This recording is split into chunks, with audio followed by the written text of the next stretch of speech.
Zoé, votre capsule d'exhortation hebdomadaire pour une vie abondante en Christ. Zoé, une vie abondante en Christ. Bonjour la famille, c'est encore une joie de vous retrouver, que la paix et la grâce de Dieu soient avec vous.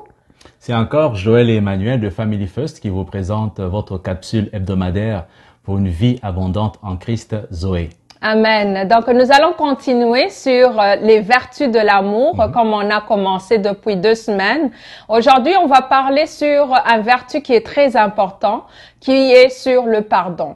Le pardon, comme on le sait, si aujourd'hui nous sommes des enfants de Dieu, appelés les enfants de Dieu, c'est parce que Dieu nous a pardonné de nos péchés. Et il nous a réconciliés en envoyant Jésus-Christ, son Fils unique, pour mourir à la croix, pour nous, afin que nous soyons restaurés, réconciliés avec le Père.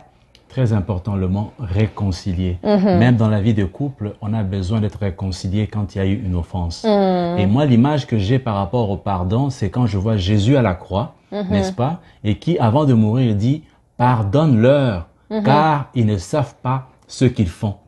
Cela me donne l'indication que quand je pardonne, c'est pas parce que je suis gai, c'est pas parce que je suis joyeux, c'est parce que je souffre de quelque chose. Quand on pardonne, c'est parce qu'on a été blessé. Quand on pardonne, c'est parce qu'on a été trahi. Quand on pardonne, c'est parce qu'on a encore la douleur de ce qui s'est passé.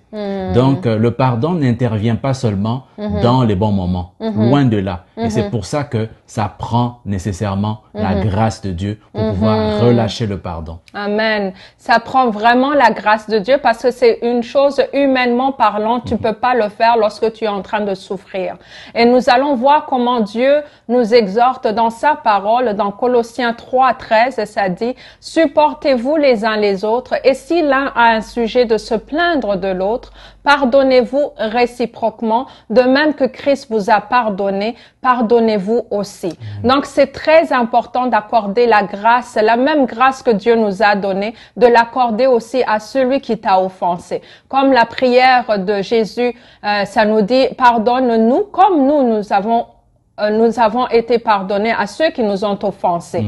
Alors, c'est très important le pardon dans la famille, même dans les relations avec vos amis. Donc, on va voir les étapes à prendre pour que nous puissions justement avoir cette grâce de pouvoir arriver à pardonner celui qui t'a offensé. Ça peut être ton conjoint, ta conjointe, ça peut être un enfant, ça peut être un frère, ça peut être un ami. Donc, d'abord, il faut que nous puissions avoir des yeux qui regardent à l'intérieur. Non pas à juger l'autre, mais regardons-nous nous-mêmes devant Dieu.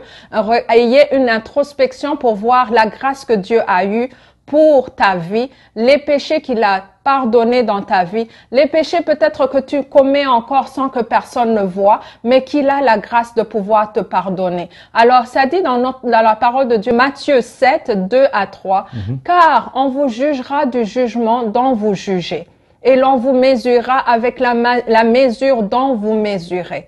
Pourquoi vois-tu la paille qui est dans l'œil de ton frère et n'aperçois-tu pas la poutre qui est dans ton œil? » Donc, c'est important qu'on regarde d'abord à soi, voir les erreurs, les péchés que Dieu nous pardonne à chaque jour. Alors, après cela, nous allons avoir la grâce de pouvoir pardonner l'autre. Plus tu pardonnes, plus Dieu te pardonnera. Amen, amen. Deuxième point, c'est la libération. La plupart des gens qui témoignent du pardon se sentent libérés parce que c'est comme s'ils étaient en prison. Et cela nous renvoie à la parole de Dieu qui dit « Alors le maître fit venir ce serviteur et lui dit « Méchant serviteur, j'ai annulé toute ta dette parce que tu m'as supplié de le faire. Tu devais toi aussi avoir pitié de ton compagnon, comme j'ai eu pitié de toi. » C'est dans Matthieu 18, 32-33. Donc, on voit très bien que ce serviteur-là, ingrat, a été jeté en prison. Quand on est jeté en prison, ça veut dire que on n'a pas pardonné. C'est-à-dire qu'on se retrouve nous-mêmes dans une prison personnelle où on enferme quelqu'un avec l'amertume, la colère, la rancune, beaucoup de sentiments négatifs, la haine, ce qui fait que on s'enferme nous-mêmes. Et il faut se libérer. Il y a quelqu'un qui dit toujours, on prend un poison et on pense que l'autre va mourir. C'est ça, en fait, le manque de pardon. Et beaucoup de témoignages nous disent que le pardon, ça fait quelque chose de très puissant dans une relation. Amen. Donc, c'est pour ça qu'il faut penser encore plusieurs fois à pouvoir pardonner. Amen.